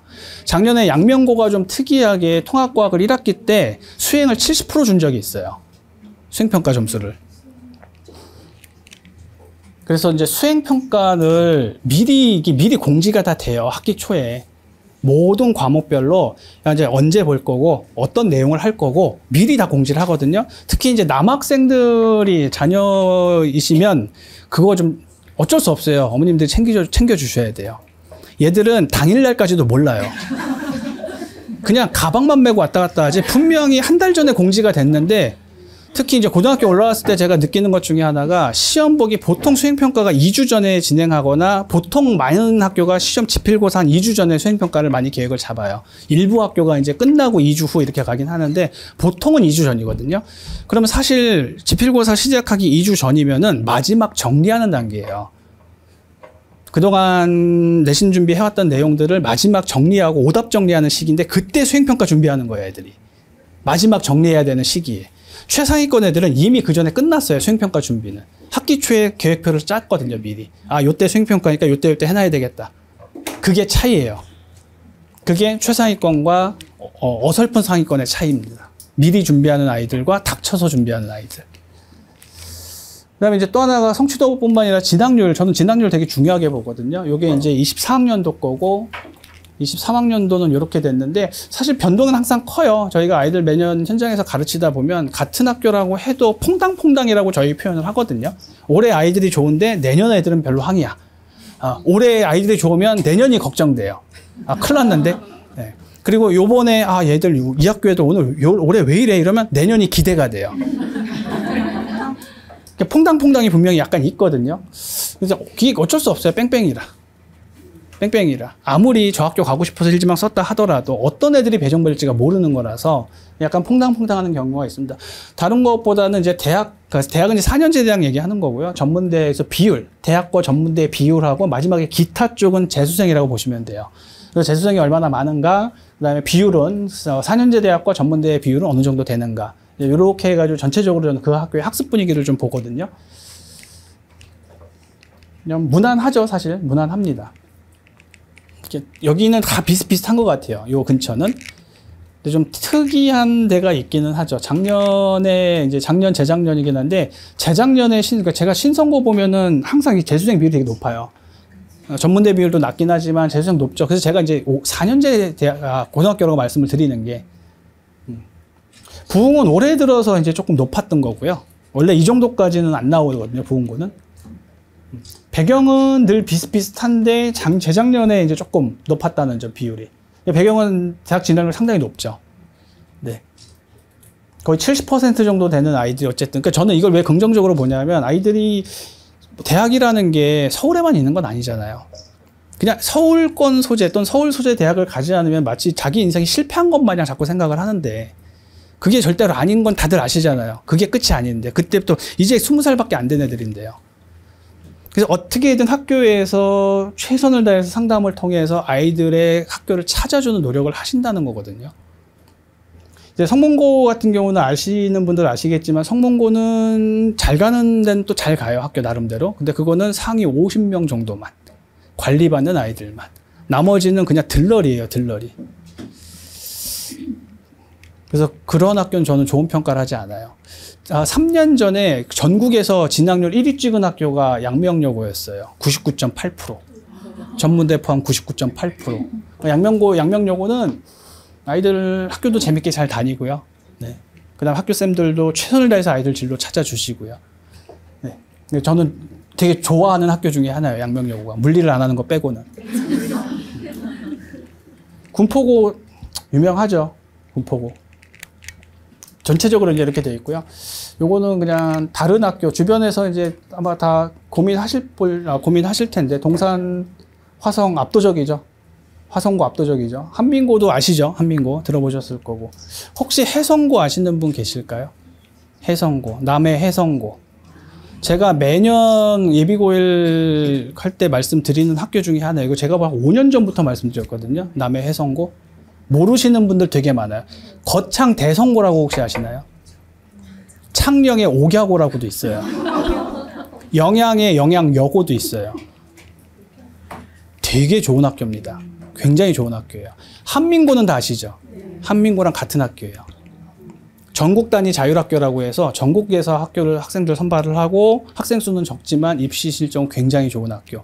학습 분위기가 워낙 좋아가지고 좋을 수밖에 없어요. 제가 너무 궁금해서 해성고 가봤거든요, 재작년에. 그쪽에 놀러 간 김에 한번 잠깐 들렸는데 공부하고는 할 게 없어요. 일단 논 한가운데 있기 때문에 이제 뭐 애들이 시간 내서 나와봤자 갈 데도 없고, 네. 뭐 지금은 아니겠지만 영양여고 같은 경우는 한때 핸드폰이 안 터진다는 얘기도 있었어요.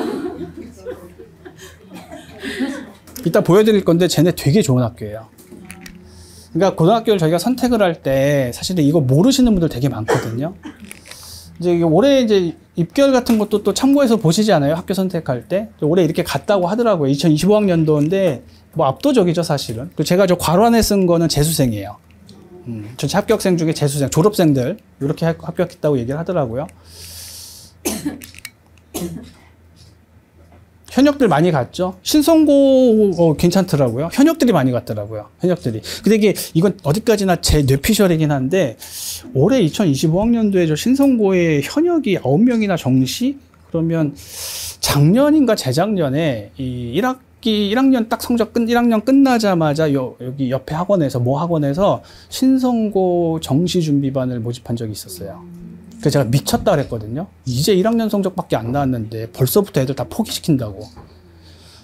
근데 그 아이들이 전부 이런 좋은 결과가 나온 건 아닐 거예요, 절대로. 그러니까 너무 빠르다는 거예요. 애들을 너무 빠르게 포기시킨다는 거. 그럴 거면 학교 안 뭐하러 고등학교를 다닙니까? 뭐하러? 그래서 저는 이제 수시, 정시 이 비율도 상당히 중요하고요. 이 학교가. 보통 이제 특목고가 수시가 많죠. 어쩔 수 없어요. 학생부 종합전형. 특목고는 정시 준비가 안 된다고 보셔야 돼요. 거긴 수능 공부 시킨 학교가 아니거든요. 수능은 별도로 자기가 따로 공부해야 돼요. 특목고는. 그리고 심지어 과거 같은 경우는 수능 보는 날 학교 행사예요. 애들 시험 못 보게 하려고. 시험 보고 의대 가는 놈들이 있으니까. 물론 합격해서 의대를 갈 수는 있는데 갈 때는 그동안 받은 지원금 다 토해내고 가야 돼요. 네, 그런데 그걸 감수하고도 가는 애들이 있긴 있어요. 전체적으로 이제 밸런스를 보거든요. 수시, 정시 밸런스를 좀 보는데, 저게 화성고가 요새 많이 뜨죠. 이 지역에서 화성고가. 양서고는 다 아셨을 거고요. 화성고, 양서. 여기서 저희가 선택지로 고민해 볼 만한 학교들이, 요 주변 학교는 마땅치가 않고 조금 눈을 높이고 싶은데 전국 단위는 또 아닌 것 같고, 하면은 이제 동산고, 동산, 한민, 양서, 그 다음에 세마. 세마도 괜찮습니다. 세마고도 과중이라서 괜찮고요. 세마도 실적 괜찮아요. 그리고 이제 뭐 전국 단위로 공주의 한일고라든가 공주사대부고. 요 정도까지는 많이 아세요. 근데 아까 제가 말씀드렸던 대성고라든가 해성고 이런 건 잘 모르시죠. 이거 이제 비율로 한번 나타내 본 거예요. 학생 수 비율로. 그러니까 아까 학생 수만, 합격생만 나타낸 건데, 그러면 요거를 전체 학생 몇 % 정도가 이제 합격한 거냐를 비율로 나타낸 건데, 사실 저기서 저는 졸업생을 빼야 된다고 보거든요. 그러니까 졸업생까지 합쳐가지고 이제 뭐 15.3%가 외대보고는 서울대를 가더라. 뭐 이런 얘기고요. 화성고는 10.5%. 뭐 이렇게 얘기한다는 건데, 저는 졸업생은 빼고 계산하는 게 맞지 않나. 이렇게 생각을 합니다. 상산도 거의 반반 정도 되고요. 아무래도 특목고 쪽이 국제고도 그렇고 외고도 그렇고 외고 쪽이 좀 많이 좋아지는 추세인 것 같기는 해요, 사실은. 세마도 어마어마하죠. 현역이 15명이니까. 세마도 괜찮습니다. 그래서 이제 자료를 저희가 볼 때 단순히 몇 명 갔다. 근데 그게 수시 정시는 어떻고, 그 다음에 졸업생인지 아니면 현역인지 여부, 이런 것도. 그리고 학생 수에 따른 비율도 무시를 못 하거든요. 학생 수에 따른 비율도. 올해 이제 이 수시 1단계 합격한 애들이래요. 이건 이제 학교에서 발표한 학교들만, 정보를 오픈한 학교들만 조사가 돼서 이렇게 나온 건데, 어마어마하죠. 1단계인데. 공주사대보고 인원수 작은 학교입니다. 그렇게 많지 않아요. 안양외고도 생각보다 되게 많이 1단계 많이 합격했더라고요. 11명. 그리고 외고 쪽이 이제 눈에 띄게 많이 올라왔고, 해성고 보이시죠? 남해 해성고. 쟤네 학생 수 100명이 안 되는 학교입니다. 90명 정도밖에 안 돼요. 학생 수. 근데 매년 저 정도 실적이 나와요. 대여섯 명씩. 저거 농어촌 전형 아니라고, 농어촌 전형 아니에요라고 생각하시면 그거 빼고 한 거예요. 그거 빼고. 이게 이제 고등학교 교과 편제입니다. 저 보통교과가 아까 말씀드린 고1 때 배우는 거, 공통 과목이 고1 때 배우는 과목이다라고 생각하시면 되고요. 선택 과목이 이제 일반 선택하고 진로 선택으로 나뉘어서 일반 선택이 일반적으로 고2 때. 그 다음에 진로 선택은 일반적으로 고3 때인데 지금 이게 학기제 편성이 되면서 다 한 학기씩 땡겨졌어요. 그래서 우리 아이들은 고2 때, 1학기 때는 일반 선택 과목을 배우고 2학기 때부터는 진로 선택 과목들을 차근차근 배워나갈 거다라고 생각하시면 됩니다. 그리고 저 전문 교과들은 특목고 라인이에요. 이제 고급 과목들이나 심화, 전문 수학, 뭐 고급 물리 이런 것들이 저 전문 교과 영역에 속해 있는데 이제는 학점제, 고교 학점제가 되면서 저 전문 교과의 교과목도 교원 수급만 되면 학교가 역량만 갖춘다면 저 선생님들 모집해서 모셔서 네, 과목 개설할 수 있어요. 그래서 여기 이제 과중학교들은 거의 다 개설이 돼 있거든요. 동산고, 안양여고, 부흥고, 그다음에 신성고도 편제표상 고급 과목들 다 개설이 돼 있고요. 동안고도 고급 과목 개설돼 있어요. 근데 뭐 고급자 있다고 무조건 좋은 건 아닙니다. 그러니까 이렇게 전체적으로 틀은 보시면 돼요. 학교별 편제표 간단하게 한번 보시면 이게 이제 1학년 때는 거의 똑같아서 차이가 없고요. 보통 교과의 공통 과목을 하는 거니까. 그래서 2학년 때 이제 보험과가 과중이다 보니까 이렇게 해서 물화생지 중에 4개 이렇게 돼 있어요.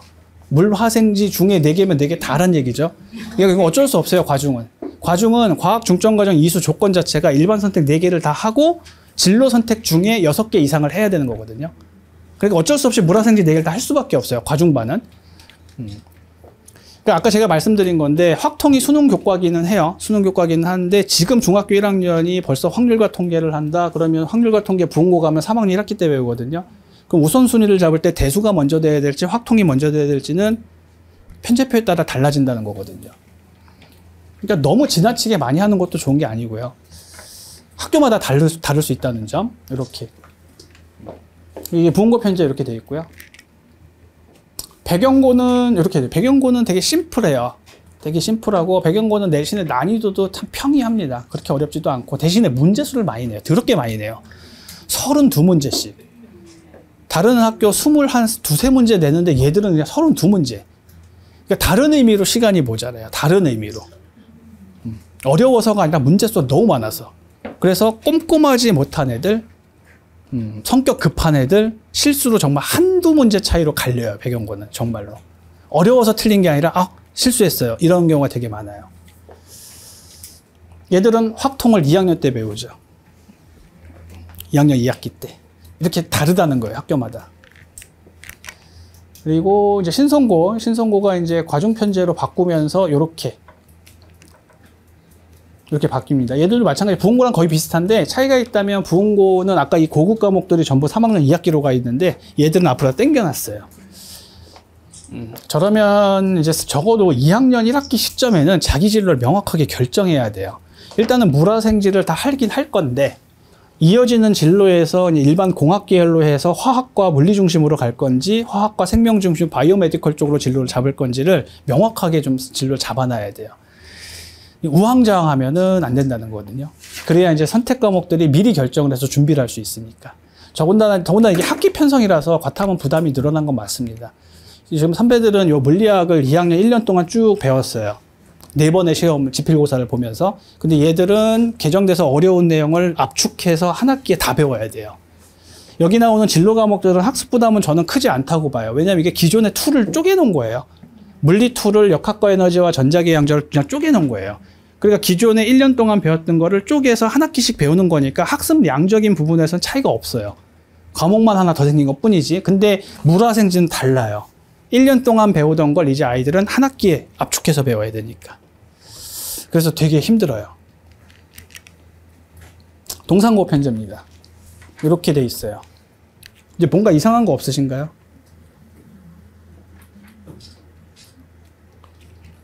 대수가 없어요. 물리도 없어요. 1학년으로 가 있거든요. 동상고는 1학년 2학기 때 대수하고 물리를 합니다. 1학년 1학기 때 공통수학 1, 2를 동시에 나가요. 참고로 한일고도 그렇고 아까 소개드린 해성고도 마찬가지고 저희가 이제 실적이 좋은 학교들 이런 학교들은 대부분 편제표가 이렇게 짜여져 있어요. 한 학기씩 땡겨져 있어요. 만약에 동상고를 목표로 하신다 그러면 뭐를 어느 시점에 해야 될지가 달라지죠. 당장 1학년 때도 대수하고 물리학을 해야 되거든요. 아이들이. 다릅니다. 이렇게. 그리고 편제표 보실 때 이게 숫자로 1, 2라고 되어 있는 건 학기 얘기하는 거예요. 학기. 1학기, 2학기 편제이고 같이 해도 상관없습니다. 같이 해도. 근데 1, 2라고 되어 있는 거 있죠. 미적분 1, 미적분 2. 그거는 위계 지키라는 거거든요. 1을 들어야 2를 들을 수 있습니다. 미적 1을 안 들으면 미적 2를 못 들어요. 과탐도 1, 2로 구분은 안 되지만 2를 쪼개놔서 그런 거고요. 물리학을 안 들으면 이어지는 역학과 에너지, 전자계와 양자, 고급 물리 못 듣습니다. 위계를 안 지키면. 그래서 이렇게 다양하다는 거예요. 학교 편제표가. 보통 최상위 고등학교들은 편제표가 누가 봐도 아이들이 힘들게 짜놓긴 했어요. 이렇게 하면 애들 되게 힘들거든요. 되게 힘들어요. 근데 애들은 힘들어도 결과는 좋게 나옵니다. 애들은 힘들겠지만 3학년이 너무 널널히 3학년 동상고 3학년 편제 보시면 너무 편해요. 이미 어렵고 힘든 걸 앞에서 다 끝내놨거든요. 그러니까 3학년 때 여유 있게 뭐 수능 공부를 정시 준비를 하든 면접 준비를 하든 할 수 있어요, 아이들이. 하지만 1학년 때 좀 힘들다는 거. 이게 전국에서 선발한 고등 되게 많죠, 생각보다. 49개나 있습니다. 근데 이거는 뭐 다 좋은 학교는 아니고요. 공주사대 보고 한일고는 다 아실 거고요. 저기 익산고, 전북의 익산고도 괜찮습니다. 괜찮고요. 가장 최근에 좀 많이 소개되는 학교가 남해 해성고, 그다음에 거창 대성고, 거창고 요 세 학교가 조금 실적이 잘 나와요. 그냥 제가 이거 왜 소개드리냐면 애들이 이런 학교 가잖아요. 그러면 사교육에 의존하지 않고도요. 그냥 애들 학교 프로그램 잘 따라가면서 스트레스 받지 않고 즐겁고 건강하게 공부할 수 있어요. 단지 이제 멀리 보내는 거에 대한 부담은 좀 있으실 거예요. 아이가 저기까지 가는 부분에 대한 거 있는데, 그래서 제가 기회가 되면 혹시라도 관심이 있으시면 여기 그 입학 설명회가 매년 공지되거든요. 꼭 한번 가보시라고 말씀드려요. 아이와 함께 직접. 애가 직접 가보면 또 마음이 달라지거든요. 막상 화면에서만 보고 또는 자료만 보고 이 학교 좋은 학교인데 나도 가고 싶어 라고 해서 갔는데 마음에 안 들 수도 있고요.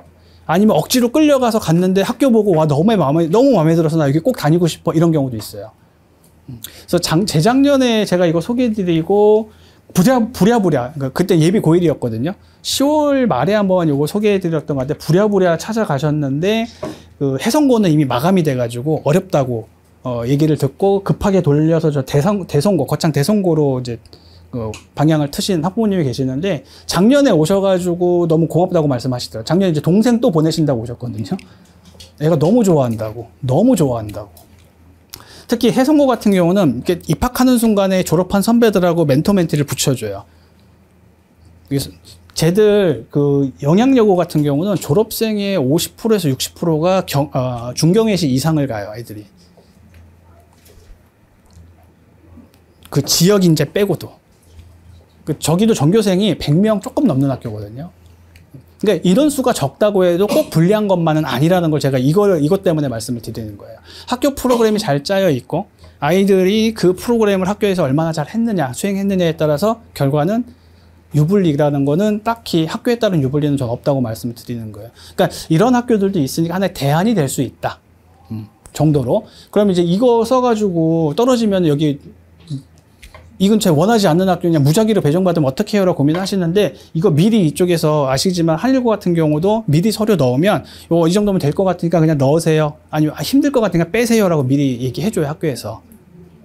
그냥 무턱대고 그냥 다 받아놓고 돌리는 게 아니라 이게 전국 단위로 뽑기 때문에 요 정도면 힘들 것 같습니다. 그냥 빼시는 게 좋겠습니다 하면은 여기서 쓰셔야 되는 거고 이 정도면 넉넉합니다라고 하면 쓰셔도 돼요.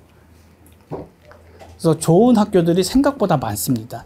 근데 너무 멀어서 그런데 너무 멀죠, 사실은. 저도 남해 가봤지만 너무 멀어요.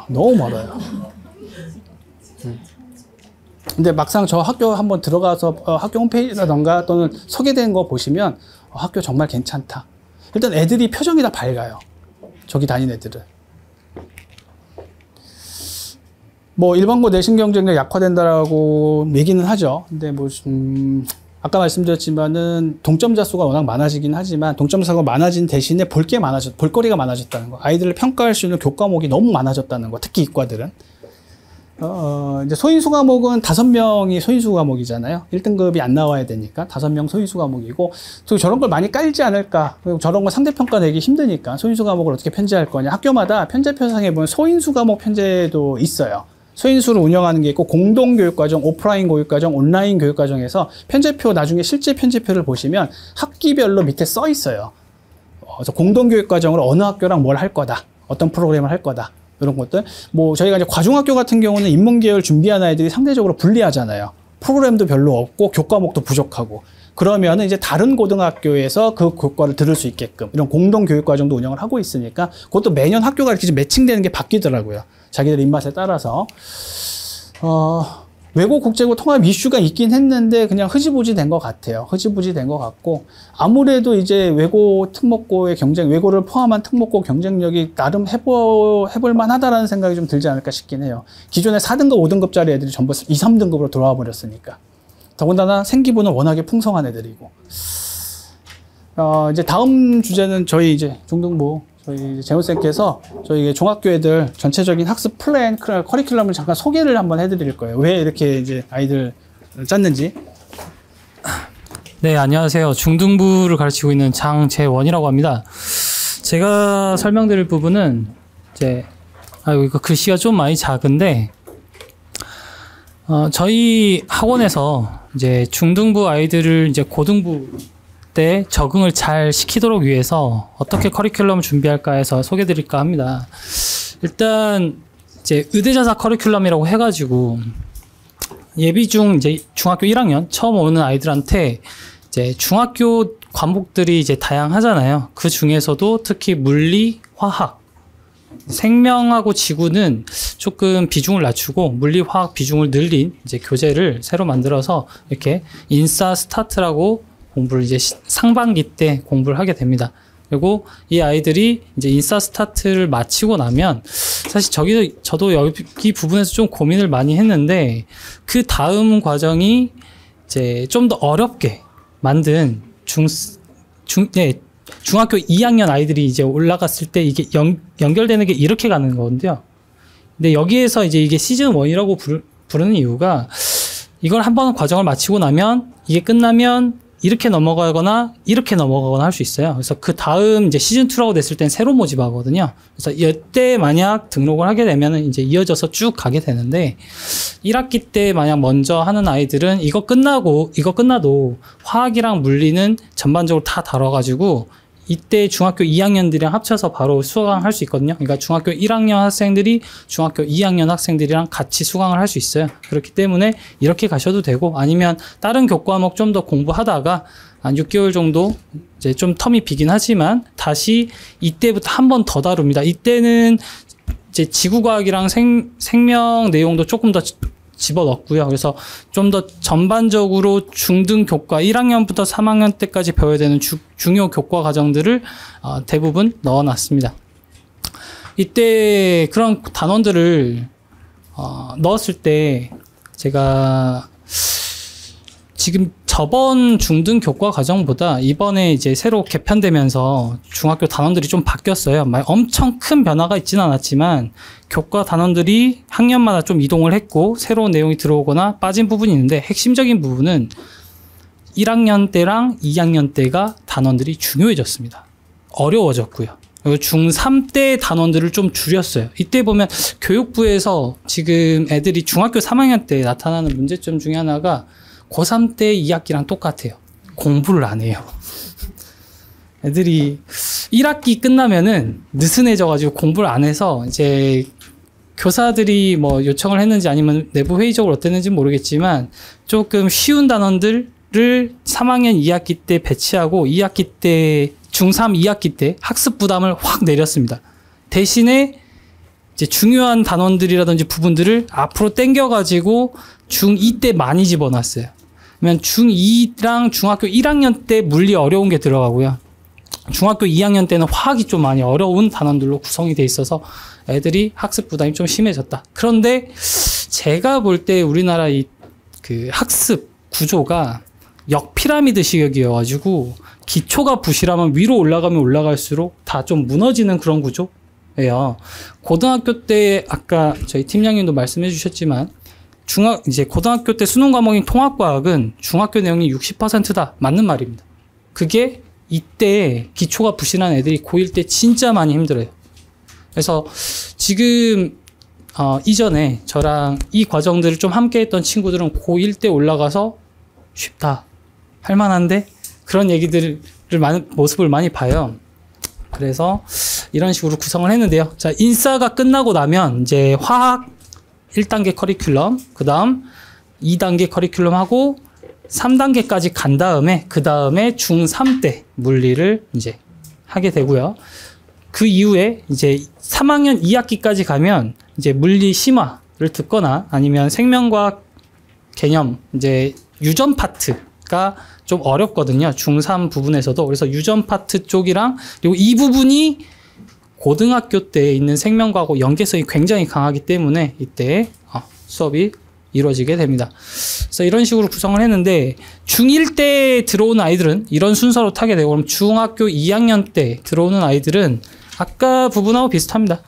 중학교 2학년 애들은 인싸 레벨업부터 바로 시작하게 되고요. 아까 인싸 스타트는 좀 중학교 3학년하고 2학년 단원들을 같이 묶어놨지만 중학교 1학년 애들이 아직 어리잖아요. 그래서 좀 난이도도 낮추고 쉽게 만들어놨다면 레벨업은 좀 고난도 내용들도 넣어놓고 심화 과정 내용들도 좀 넣어놓은.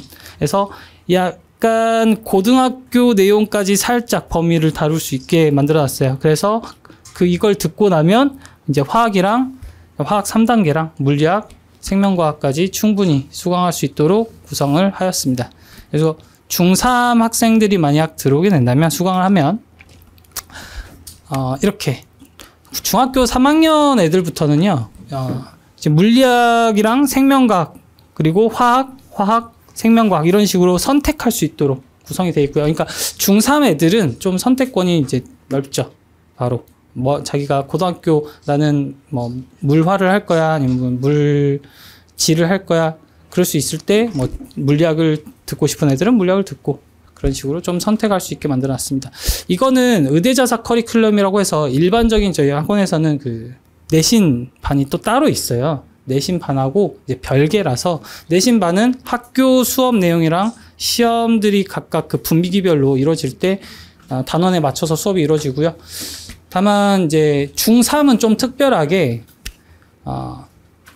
겨울에서 봄까지 한번 중학교 과정에서 주요 단원들, 어려운 단원들을 한번 싹 끝내놓고 5월부터는 통합과학 라이트라고 해가지고 이제 통합과학 고1 때 배우는 내용을 미리 5월 달부터 전체적으로 다 학습을 좀 시켜 놓습니다. 애들이 고등학교 올라가서 너무 고생하지 말라고. 중학교 과학은 이제 내신 준비만으로도 충분해가지고요. 그때 통합과학 라이트가 5월 달에 시작하면 중간중간에 중간고사, 기말고사 대비 다 해주거든요. 그렇게 되면 라이트가 대략 11월 말에 완료가 됩니다. 그러면 아이들은 지금 이 시기 딱 12월 들어가는 예비 고1 과정에서 통합과학 한번 들었으니까 아이들이 물리학을 듣거나 아니면 화학을 듣거나 그렇게 구성이 됩니다. 제가 이제 소개드린 것도 여기서가 마무리고요. 나머지 시간은 이제 좀 궁금한 거 많으실 테니까 질문 받는 그런 시간으로 하겠습니다. 뒤에 더 있나요? 네, 알겠습니다. 제가 타이틀 별로 안 좋아하는 타이틀입니다. 의대 자사. 저것만 있는 건 아닌데 저는 그냥 중등 심화라고 생각을 하고요. 요거는 이제 확실히 자연계열적으로 진로가 완전히 맞춰져 있는 아이들. 이게 사실 저희가 이제 요 지역 일반고 아이들 중심으로 내신 준비하고 입시 관련 수능 준비를 시키다 보니까 아예 그냥 포커스가 과거 영재고 쪽이다 하시는 분들은 항상 제가 상담될 때 저희 학원하고는 안 맞습니다고 늘 말씀을 드려요. 뭐 CMS나 파인만 가서 이제 수강하시라고 말씀드리거든요. 왜냐하면 저는 아까도 말씀드렸죠. 수학이 전제가 안 돼 있으면 지나친 선행 안 시키거든요. 과탐. 네. 역효과가 나요. 정말로 역효과가 날 수 있어서 일반적인 커리큘럼이 그냥 언제 그냥 일단 진로부터 결정을 해주셔야 돼요. 문과 갈지 이과 갈지. 적어도 계열만이라도. 그거는 지금 당장 결정하시라는 건 아니고요. 고등학교 1학년 입학하는 시점에. 그 즈음 됐을 때는 어느 정도 진로 설정은 좀 되어 있어야 한다. 왜냐하면 아까 보여드린 편제표상에서 고등학교 2학년 선택 과목에 대한 선택, 실제로 수강 신청이 이루어지는 건 고등학교 1학년 여름 방학 때예요. 1학기 기말고사 끝나면 학교에서 신청서 날라오거든요. 2학년 때 거 선택해야 하고. 근데 2학년 1학기 선택을 하는 게 아니라 1학년 1학기 2학기 걸 다 선택해요. 1년치를. 미리 선택하는 거예요. 그래서 학교마다 규정이 좀 다르긴 한데 마지막에 바꿔주는 학교도 있고 이거 못 바꾸는 학교도 있어요. 그러니까 적어도 아이들에 대한 진로 선택은 고등학교 입학 시점에서 어느 정도는 방향성을 잡아 주셔야 합니다. 그래야 1학기 끝나고 2학년 선택 과목을 선택할 때 고민 없이 선택할 수 있어요. 그때까지도 우왕좌왕 해버리면은 되게 애매해져요. 아이들 시간표가. 항상 현행의 심화 제가 늘 강조드리는 거고요. 혹시라도 지금 선행을 많이 하고 있는 아이들이라면 그냥 성취도 궁금하시잖아요. 그냥 막상 학원에 보냈더니 잘하고 있어요 이런 거보다 실제 성취도가 좀 궁금하시면 시험 문제 한번 풀려보시면 돼요.